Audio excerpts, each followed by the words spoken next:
Okay, we're just gonna dig right in. I'm gonna ask you a question first. What do you want to give educators permission to do that they might be afraid to try?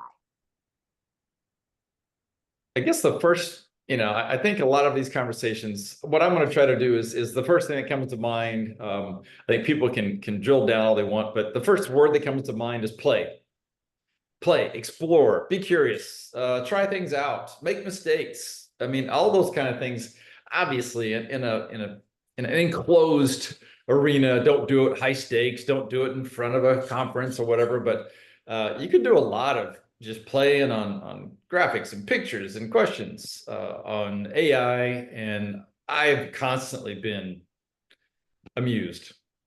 Same. Okay, I love that. And so that's a great way to start this video. What we're trying to do here is start a conversation, start a community where educators can come together and just explore together how we're going to look at AI and how it's going to shape education. And so just to introduce ourselves, my name is Suzanne, and I am a professor for the last 15 years, and I have been doing my research in the science of teaching and learning. And we have Jace Hargis here, who is actually the guru of science of teaching and learning. He is basically knows everything about it. I know it's a bold claim, but it's actually true. And so he's a global scholar. He's worked all over the world. He has over 170 publications within the field and has helped, over 1,000 faculty with development, with specialization in how to integrate emerging technology into education. And so what we want to do here within this video and then in the future videos that we will provide is just explore that. And so today we're going to start with a topic that's a little bit broad, but this is just to get the conversation started in what are some, things that have come up from faculty standpoint, student standpoint, and how AI has already shaped education and just maybe where we want to go in the future. Okay, so let's get started here. First of all, what do you think is, what do you think, why does it matter, really? What are we trying to do? Why does AI in education matter? Why are we concerned about this? Yeah, I get great question. I guess well, first of all, I want to thanks for the audience joining. Thanks for you and I connecting. I feel like I can't believe it's been 15 or so years since we've been still working on various projects, and I do appreciate the introduction. I don't think about my approach that way. I just try to help folks out. A lot of faculty have always kind of been curious about how to use technology in a functional way, and I think you as well. You do a lot of this stuff in your class, even though a lot of traditional faculty try to focus on their discipline. You focus on your discipline, but you also focus in on our students learning, right? I mean, we can talk all day about the science of learning and the scholarship of teaching and learning, but it really boils down into that what I'm doing, is it having any impact? Is it having any effect? Far too often, many times, teachers just do things and hope that it has an effect. There's ways to collect the data and kind of have a conversation with students and figure out whether it works. And I think that's my preface to answering your question. Like, why does it matter? To me, it comes down to the same thing it always has. Why does AI matter? Why does any technology matter? Why does building relationship matter? Why does engagement matter? Why does curiosity matter? All these things have been shown to be pretty key factors in really helping and empowering our students. in some way, right? We have all kinds of different students that really look and view things in very different ways, come with different backgrounds. And so I think that AI could be a really powerful kind of a companion, collaborator, call it what you want to all of our students. Sometimes we forget that not all of our students have, the kind of background that maybe they should to be in our class, are as prepared, have the resources. So AI, when used well, could actually be, level the playing field. And so I think that's a big, why does it matter, from my point of view? Yeah, absolutely. And I guess, what do you think is the driving force in the rapid integration of AI in universities today? No. You use the word rapid. I have to kind of key in on that. It is rapid. I mean, it's only been about 3 years. I jumped into early. A lot of folks, kind of waited to see if it was going to be something, but AI in general is moving very quickly. Definitely therefore it means that the possibilities for AI in education are moving just as quickly. So I think that, the speed is a big deal. I think that what's driving that in general is kind of business and commerce and money, right? Education always kind of is a bit of a side product of that. But I'm hoping that, and this kind of piggybacks on my earlier response, I'm hoping that what's driving this is that people are really starting to think, and I say people, educators are starting to really kind of double down on how can we provide all students, the resources. How can we create this accessible way that every student, regardless of where they come from or what their background is, their aptitude, that they can, kind of find a way to attend to what we would like for them to learn. And I think that AI could just be, again, I have to always couch this. It could be, if used appropriately and well in a meaningful way, it could scaffold some of those concepts. It could really support our students when we're not even sure what support they need. Students a lot of times don't know what support they need. They don't know what questions to ask. And so but providing AI as a companion allows them to really make a lot of mistakes, ask a lot of questions that they won't ask us for some reason, and get some answers. Yes, there may be some hallucinations, there may be some poor answers, but here's the skills that we can teach them, right? How can they determine that those are hallucinations? How can we help them with the process of critical thinking and critical analysis and compare and contrast? So I think it's a really exciting time to think about some of the things that we've always wanted to do in education. Yeah. And as you talk about all those things as it applies to students, I think that definitely applies to faculty as well, which kind of brings me to my next question of, we know that it's here, and yet there's a lot of fear or resistance. So what do you think is the main misconception that faculty have? Yeah, there's actually quite a bit of research out there. Right now, it's indirect measures, it's perception studies, attitude type studies. Most of them are fairly common sense, right? There's the AI will take their jobs. AI will showcase that maybe they're not as good as they think they are, or that they should be. AI will take away the human approach, this connectedness that we have from human to human in teaching and learning. A lot of these fears, I think, history kind of repeats itself, right? We know this thing. We found this with calculators. We found it with PowerPoints. We found it with all of these. I'd like to think that, and we've navigated our way through those, obviously, right? We're using the internet. We're using all these different tools. I think that AI, even though it feels very different, I think it's another kind of repetition of, am I still going to be able to be me? Is my teaching style, my teaching philosophy, am I still going to be able to breathe that into what I do? Is the spirit of what I do? And I think those are some of the fears that they might have. And again, I'm not here. I don't think either one of us are here to give any answers, absolutes. But I would say that give it a try. In a low scale, very safe environment. kind of play with this stuff. What I found, and I'd love to hear. I think Suzanne, you and I talked about this a bit.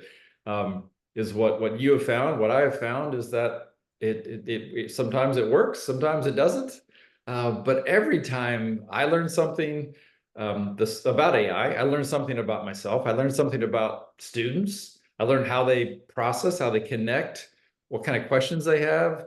I learned all these other things that it would have been difficult to find out without kind of experimenting with AI. I'm assuming that you've worked with your students with a bit of this. What have you found with them? Yeah, and I mean, I think it's really interesting where we're at right now, where the same resistance and fear that faculty have is really mirrored in what students are feeling as well.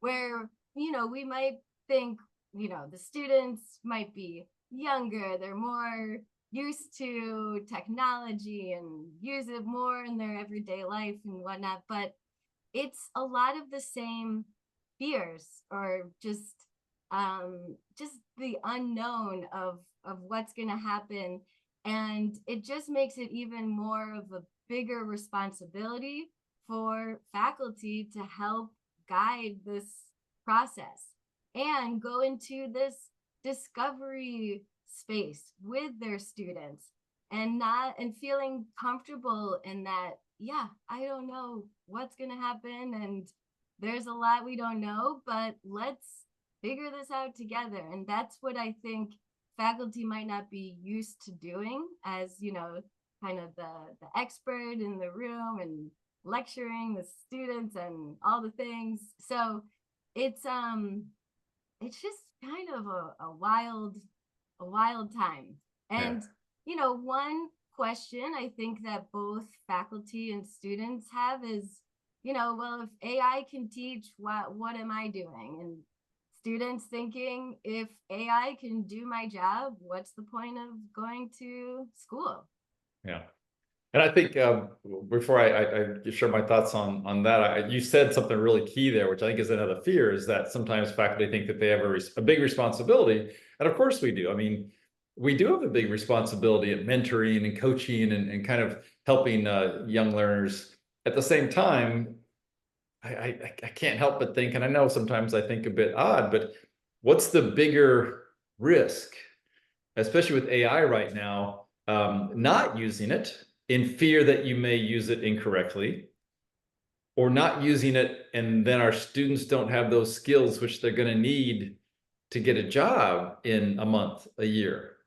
I think the latter is so much bigger risk. And so I know I don't want to sound all kind of doomsday, but I think that we need to kind of find a way to take some risk and um, try to integrate some of this AI within what we do. But I think that your question has been asked a lot about, so if AI can fill in the blank, right? If AI can build things, do business, answer telephones, well, it's then, whereas I I still I firmly believe that's why whenever I talk about AI, it's as a companion, a partner, so forth. Currently, we're only still in ANI, right? Artificial narrow intelligence. And you'll see a lot of hype on AGI, general intelligence. And I'm not going to go really deep into this, but the biggest difference is that ANI only does what humans tell it to do. AGI will ultimately be able to do things beyond what we tell it to do. So right now, it can do things. It can actually generate generative AI. It can generate some things, but it can't replace, teachers and humans. We have to tell it to do things. We have to oftentimes make sure that it's doing what we want it to do, interpret it, apply it, integrate it. So I think that, I think that the old saying, a year, 2 years old, is that AI is not going to replace anyone, let alone teachers. But teachers who use AI may replace teachers who don't. Absolutely. Again, I don't have a crystal ball. I'm not saying that's the case. I'm just putting it out there as a possibility. Yeah.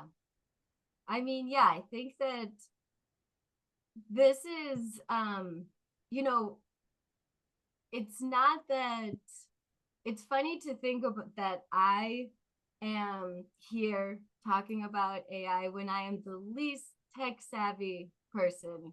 I mean, my 73-year-old mom is helping me with setting up my phone. I like do not know technology, but I do just know that this is here and it's here to stay, and that it's something that we like you said, like this is just so much bigger than I think people are just the way that they're thinking about it as far as where their focus is of how are we using it. But it's really, you know, thinking about the system that we have, this education system, each discipline, that it's like what is going to change and how are we going to evolve, in that we are teaching in a way that's going to be preparing our students and learning how educators can just use it in ways that are going to truly help our students, and not just you know, use the same system but with AI. I think it has to be a broader, bigger picture look at what we're doing, what kind of skills are going to be needed and sustainable for the future. Yeah, I think you said something really interesting there. I'm not sure I believe it that you say you're the least technical person or faculty.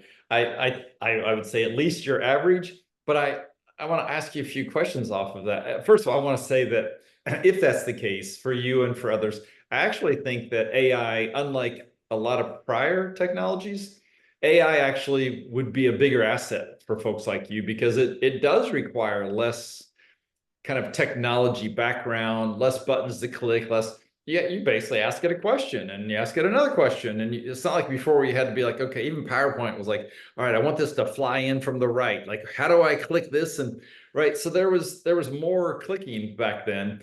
I'm kind of curious. I think you said you began as an assistant professor in like 2008 or nine, something like that. What was the first technology that you used? Oh, I think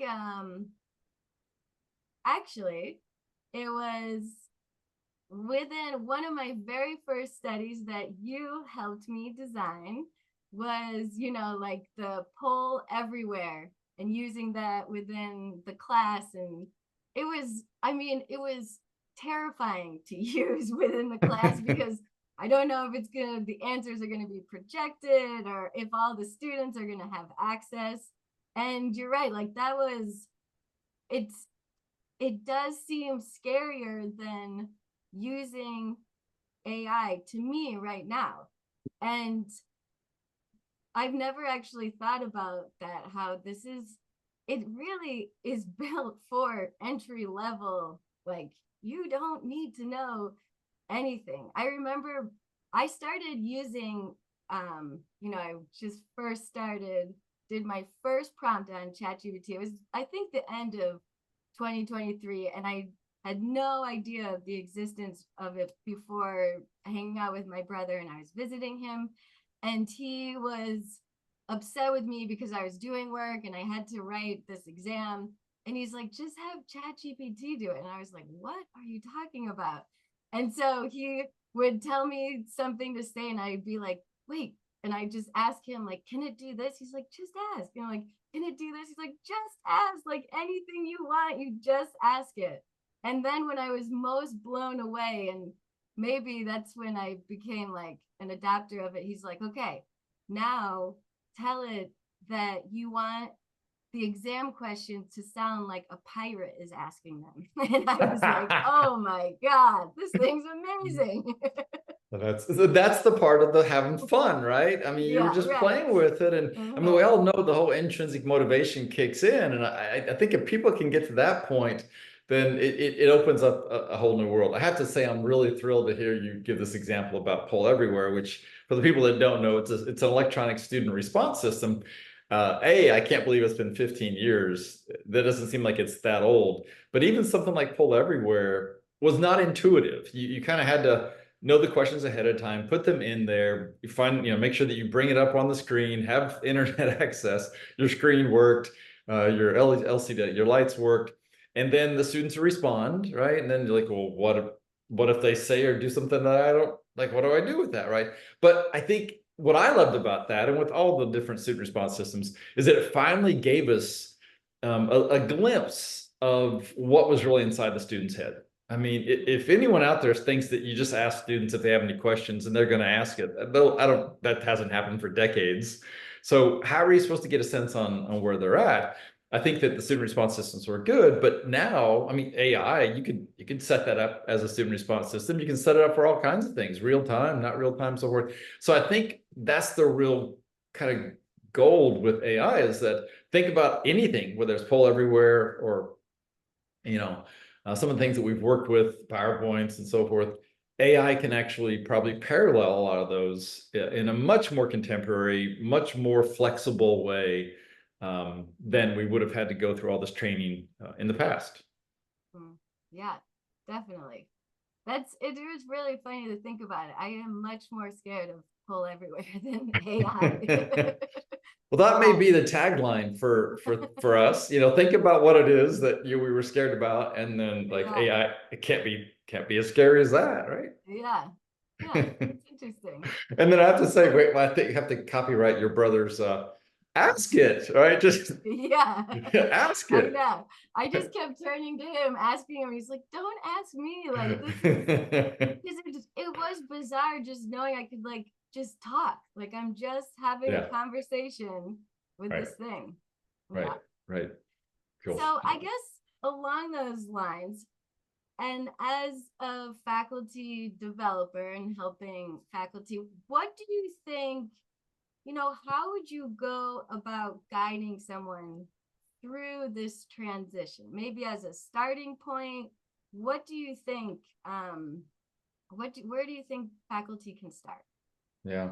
So, I mean, I'll try to be brief here because I know we don't have a lot of time, but the way that I would start is I would start every time I've ever worked with, faculty over the past couple of decades is I try to get to know them. I try to build a relationship. I try to see if they'll trust me a little bit and really learn a lot about them, their teaching style, their comfort level with technology, what they have done, what they haven't done, what they will do, who their students are, what their academic background is. I mean, those are all really key components into how you're going to. I used to feel, and I would say this quite a bit when I would do kind of course design studios, is I would try to pair a fine wine with a nice entree. So I would try to pair a certain menu of an active learning technique with, a faculty member's background or their academic.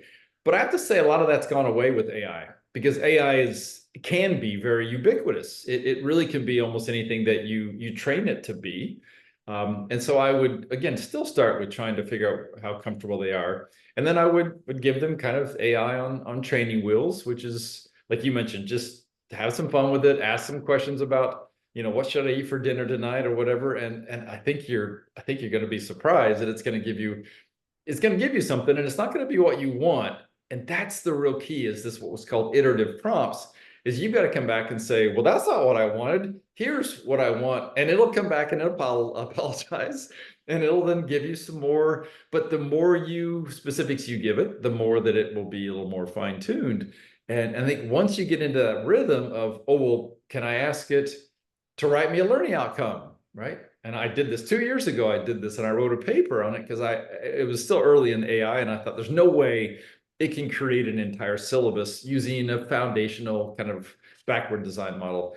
And every time I'd ask it for learning outcomes, I would tell it measurable, active, and it gave me some good ones. And so I'd say, can you give me some authentic assessments? And it actually did. And I said, can align those with the learning outcomes? Give me some analytical rubrics. Calibrate those rubrics, and it did, and it did. And I said, give me some teaching methods, and it did. And I said, take all that and build a syllabus, and it did. And this was 2 years ago. So that's like a dinosaur's age, right? With where we're at now. So, and the whole time I was trying to break it. I was trying to prove that it couldn't do what I wanted it to do. So take that approach. Again, in your office, just try to prove to the world that this thing can't. And if you're right and it can't do it, what'd you lose? An hour? but I was surprised. And I think that you were surprised when you worked with it as well. Yeah, absolutely. And it's, I feel like I keep coming back to this, but it's a cool moment where students and faculty are kind of having to go about the exploration of this at the same time, where our goal for educators is to get our students curious, to get them asking the right questions, to be critical thinkers. And this is a perfect tool to help just think through this, and also to see the consequences if you don't think about how to critically assess whether or not this is valid, and just has all the aspects of it being a credible answer or response to whatever you're doing. And it's Yeah, just I'm so glad you used that word curious, because I think that when it really comes down to it, I mean that's been key for teaching and learning. It's been key for life. It's been key for an interesting conversation. So I think that might be, for me, that's the takeaway. If I had to try to find, one word, one kind of concept, one tagline that I would probably do to try to help faculty think about what to do with AI, just be curious and play.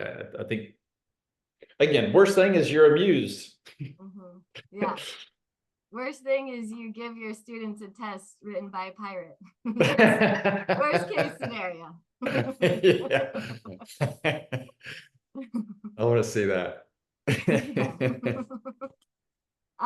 Yeah, so we're kind of running out of time here, but um I just I feel like I have so many questions, and there's so many things that we can talk about, and that we do hope to talk about, and really taking a deeper dive into some of these things, even with assessment and just specific just practical ways in which we can use AI, or just having a open and honest conversation on what are we doing and what are other people doing and how do we go about this. So I guess for the last question, if we were to give our listeners one single activity to do this week, what could we encourage them or inspire them to do? Yeah, I mean, that's a big question. And I don't have any great response to that, because I usually kind of cater it to where folks are at. But I will say, and people always ask me, what platform should I use? Should I pay for the platform? And again, all I say back to them is, what car should you buy, or what oven should you? I mean, those kind of things don't interest me as much as, again, playing, exploring. I definitely would play with a lot of the free versions, Perplexity, Pi, Gemini, right? OpenAI, Claude. These are the ones that people know about. Play with them, see what you get. And some of them are better at some things than others. But I would also think about, for instance, I'll just throw out one particular one that I have found incredibly useful, which is Google's Notebook LM. And I say this because it does some really crazy, from what I do, which is a lot of research and compiling research. But just a couple things, if you would like to yourself, read, don't have time to really read deeply about an article, or you want your students to do these things, you can put an article, multiple articles, it'll synthesize articles, give you a nice summary. It'll create a PowerPoint, it'll create an audio, a podcast, it'll create a video. And I've been pretty impressed on the quality of some of these. So just play with that. And if that's one thing that you do, it's called Google Notebook LM. It's free to everybody who has a Google account. Obviously, if you have a paid account, you get more access, but you have, I don't know, 20 or so that you can actually create off of these. But just play with that, and you'll see that it does some pretty cool stuff. Okay, great. Thank you.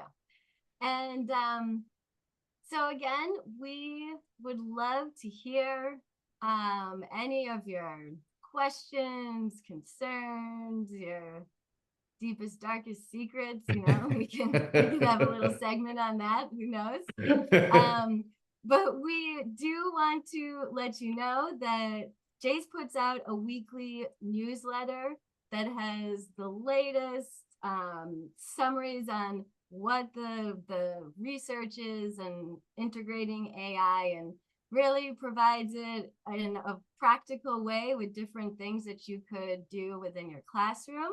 So please sign up. It's totally free. You can find the link below. And yeah, I hope that we can just continue this conversation. And if there's something you want us to focus on or talk about, please let us know. Great chat. Nice to chat with you, and I look forward to more of these. All right. Thank you. Right.